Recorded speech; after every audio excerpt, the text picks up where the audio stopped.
Magandang buhay, Metronians! Ako nga pala si Maria Raven San Gabriel, 23, third year college from BE-Ed. Ngayon, tuturuan ko kayo kung paano gumawa ng isang diorama na ating papamagatan na ang mga nilikha ng Diyos. Handa na ba kayo? Ngayon, atin nang simulan. Unang hakbang, ihanda ang mga materyales na gagamitin para sa ating paggawa. Dalawang hakbang, idikit ang puzzle mat sa karton. Ikatlong hakbang, kumuha ng gamit na papel at lukutin ang mga ito at iporma na para bang bato na pinagpatong-patong. Tapos niyan, dumako naman tayo sa ikaapat na hakbang. Sa ikaapat na hakbang, paghahaluin natin ang glue at ang tubig. Haluin lang ng maigi ang mga upang magamit natin bilang pandikit.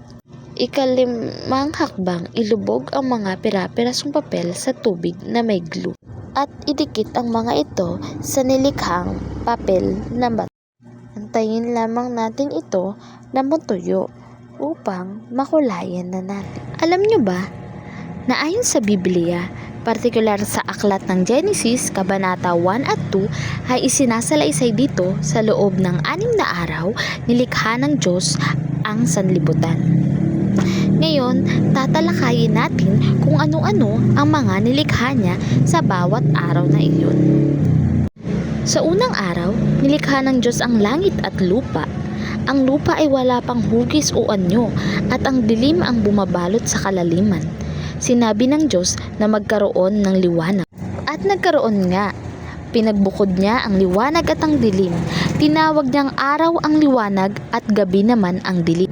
Sa ikalawang araw, sinabi ng Diyos na magkaroon ng kalawakang maghahati sa tubig upang ito'y magkahiwalay. Nilikha niya ang kalawakan na naghihiwalay sa tubig na nasa ibaba, ito ang karagatan. At sa tubig na nasa itaas, ito ang mga ulap at kalangitan. Tinawag niya itong langit. Sa ikatlong araw, sinabi ng Diyos na magsama-sama sa isang dako ang tubig sa silong ng langit upang lumitaw ang lupa. Tinawag niyang lupa ang tuyong bahagi at dagat naman ang nagsasama-samang tubig. Pagkatapos, nilikha niya ang lahat ng uri ng halaman, mga tumutubong halamang nagkakabinhi at mga punong namumunga. Habang sa ikaapat na araw naman ay sinabi ng Diyos na magkaroon ng mga tanglaw sa langit upang mabukod ang araw sa gabi.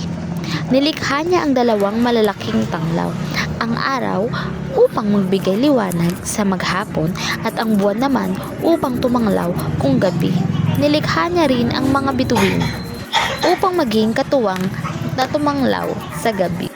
Sa ikalimang araw naman, nilikha ng Diyos ang mga nilalang sa tubig at ang mga ibon sa himpapawid. Binasbasan niya ito at inutusan na magpakarami at punuin ang mga dagat at ang himpapawid. Sa ika-6 na araw naman ay nilikha ng Diyos ang lahat ng uri ng mga hayop na gumagalaw sa lupa, mga hayop na maaamo at mga gumagapang.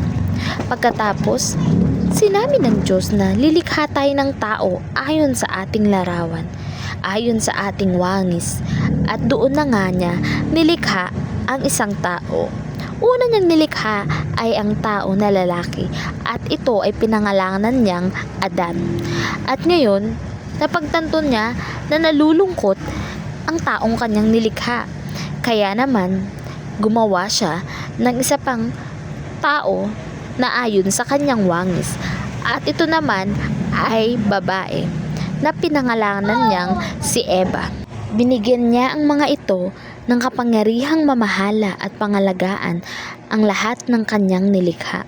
Sa ika-7 araw naman ng kanyang paglikha, matapos makumpleto ang kanyang paglikha, nagpahinga ang Diyos sa ika-7 araw at pinagpala. Matapos makumpleto ang paglikha, nagpahinga ang Diyos sa ika-7 araw at pinagpala at inilaan niya ang araw na iyon. Ito ang araw ng Sabat.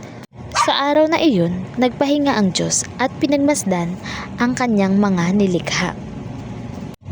At dito nagtatapos ang paglikha ng Diyos sa sanlibutan. At dito na nagtatapos ang ating talakayin. Paalam! Maraming salamat sa inyong pakikinig. Hanggang sa muli!